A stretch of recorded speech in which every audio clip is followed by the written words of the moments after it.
Better now than later.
If it's noticeably different with fuel, BMS, then you can start tickling it. It's gonna be good. You're on the right track.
Huh? The best pass in a while. It was good.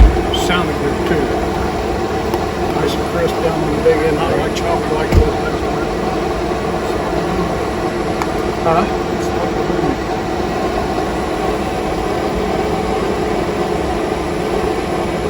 Did you ever read anything on that plug? Oh, I'm gonna hook the raggy up. Get this hooked up and then The trouble hole. Let's pull a half a degree out of that hole. out of 4. And let's pull another one random out. It'll still show timing on it a little bit. Okay. But the fuel is good. Yeah. But I think another half a degree or degree. If you pull even a full degree out of that one, I can let it ride. Because you can put more power in the other 7 and it'll fucking ride. But typically I had 2 to 3 degrees pulled out of this. Yeah. More fuel jet in it. I think there's a half out of that hole, so put a 1.5 out. Dude, you got a fucking hot rod. You happy with it? Huh? You happy? I mean, that first run, that's a big jump from that first run. We went from fucking it wouldn't leave the starting line to Yeah, that's better than I've ever been on this road, I think. Not quite a second, but almost a second faster. That ramp was the same ramp from you put it back? It's 200ths. Yeah, 200ths sooner. So it had a 2.5 second ramp. Okay. Alright, so a little tired today. I ain't got much sleep. We was out late last night. Went to National Trails, do some testing there, did some motor testing, and went to go try to make a hit on the street. And it got rained out. But doing the motor testing, there was some issues with the shifting, and we just had a lot of issues there. So pretty much I left the trailer, car and everything at Bill Hodgkinson's, and went back up yesterday evening to try to get a hit in or whatever we could because it was supposed to rain. I was just trying to make a pass on the street somewhere on spray. While being there, you know, everybody looking at it and talking, and Big Rob noticed that my gap looked like it was a little narrow on my crank trigger, and brought it to my attention, questioned it. We got some feeler gauges, and it was tight. So we opened it up. I had changed the relay because I thought maybe my shifter, something was going on with the relay on the shifter, and it was just I got a relay and changed it. Didn't pay a whole lot of attention to it, and I missed which relay was my shifter. Tony spent a good bit of time, AV boys, with the car, helping me try and diagnose stuff too. We did find a couple issues with on the ignition side. Inside the distributor, there was a couple settings I had in the box that he didn't like, so we changed those. Went out to do a test hit and went up on the trans brake and flooded the engine out. I got a fire back up, did it again, flooded the engine out. So I kept it shut off, got the computer out, started looking over stuff. We did some checks, everybody jumped on it to get it figured out. And the relay that I had put in wasn't for the shifter, it was to do with the nitrous stuff, so the fuel side of my nitrous, and the relay was either normally open or normally closed. It was opposite from what was in it, from what's supposed to be in it.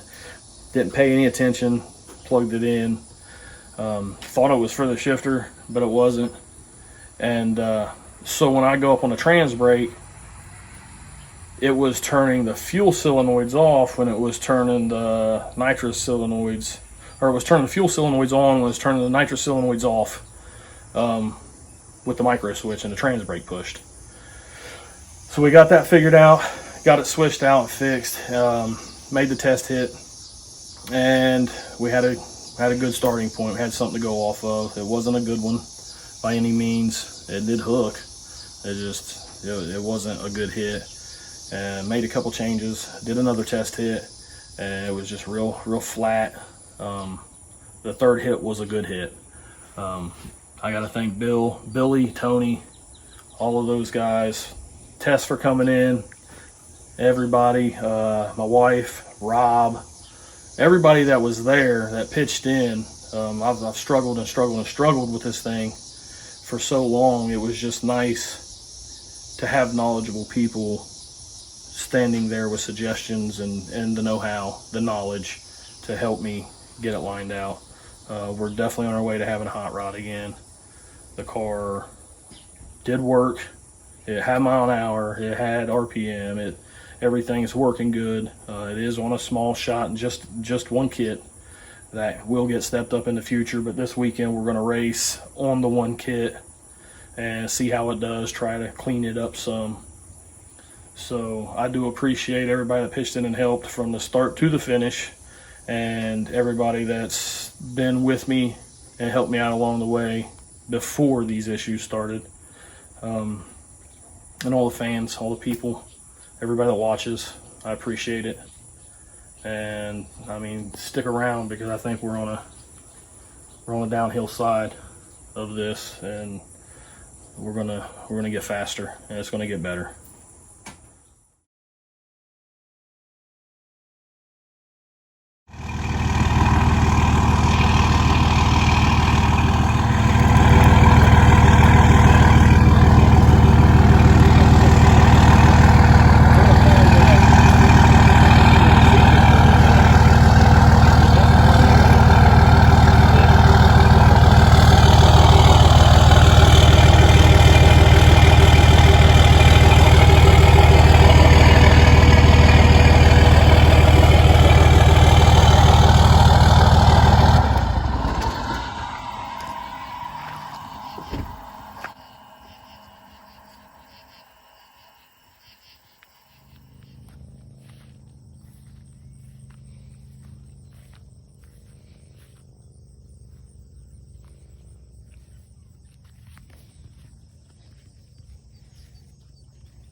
We good? Uh-huh. All right. So it was about 2:15, 2:30 whenever we got home in the morning. This morning, being Friday morning, from testing. And like, I'm tired. In the Dodge, the Ford, I can hit getting in the driveway, no problem. With the Dodge, it like sets up higher, it turns sharp, everything's different on it. Like it turns sharp as can be, so I can hold it a little longer, or where I got to start turning with the Ford because it's so long to hit the driveway and make it in with the truck and trailer. With the Dodge, it's all different. So I'm driving, I go to pull into the driveway, I'm like, I'm short. So I pop it in reverse, back up, get out on the road, pull on forward a little more, go. Now I'm too long, but I'm like, hell with it. I'm gonna just drive it through the ditch. The trailer will still come in the driveway, right? Well, that didn't work. So when the rear of the truck went down in the ditch, the trailer jack hit the ground, knocked it off the ball. Like, how the hell does that happen, right? It should never come off the ball. So I went ahead and drug it on in the driveway to get it off the road, get out and look at it. When I hooked it up, I grabbed the truck, backed it up, jumped out, hooked it up. It had the drop hitch on it, the drop receiver. Everything's good. Well, that one's for the open trailer. It's got a 2-inch ball on it. So for the past 2 days, I've been dragging this trailer around with a 2-inch ball, and it takes a 2 5/16. Didn't even think about it. Knocked it clean off the receiver, and it's a good thing that it made it all the way home before that happens, and it's also a good thing that it did happen, because I'm going back out tonight and going to be back out with it tomorrow, and I would much rather that happen here than out on the road going 70 miles an hour, or just out on the road, period. So my brain hasn't been working right. You guys have definitely seen a lot of the screw ups that I do in a daily basis, but hopefully I can clear my head now that the car is actually coming back, and the smoke will be out of my head. I'll be able to just think clearly. I don't know if anybody realizes what like people like us go through whenever we think about a car. We have an issue with our car, truck, whatever it is. When we've got the issues, it drives us nuts. Like, it's all I can think about. Why? What can make it do it? And that's pretty much where my head's been. And I think a lot of you have seen that part of it. So hopefully moving forward, you can see me with a little bit of sense.